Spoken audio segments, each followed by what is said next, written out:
ఆ ఆభరణం చూడగానే స్వర్ణకారుడికి బుద్ధి పుట్టింది. ఆ ఆభరణం ఆ రాజ్యం రాజు తమ్ముడికి తనే స్వయంగా చేశాడు. రాజు తమ్ముడు కొన్ని నెలల క్రితం అడవిలో కనిపించకుండా మాయమైపోయాడు. రాజుగారికి చెప్పి ఆ ఆదిత్యుని బంధించాలని మనసులో అనుకుంటాడు. నేరం తనపై నెట్టి తనను చెరసాలలో బంధించాలి.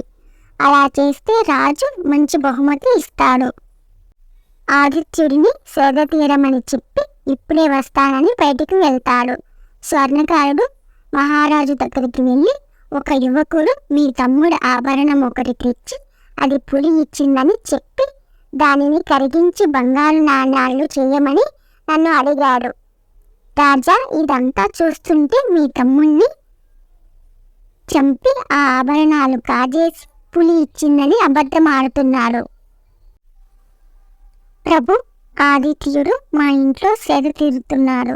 తన మాటలు వినకుండా అతనిని భటులను పంపించి అతడిని బంధించి చెరసాలలో వేయండి ప్రభు. అలాగే సైనికులను పంపించి ఆదిత్యుని చెరసాలలో వేస్తా. ఆదిత్యుడు నేను చేసిన నేరం ఏంటి అని బాధపడుతున్నాడు.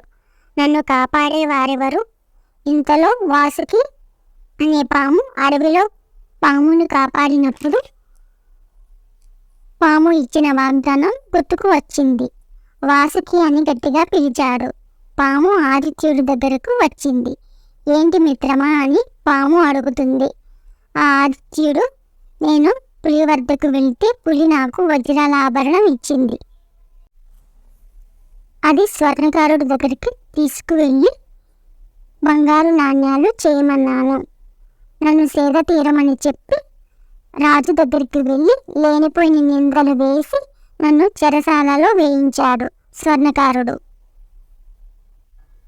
అవునా, అయితే మనం ఒక ఉపాయం వేద్దాం.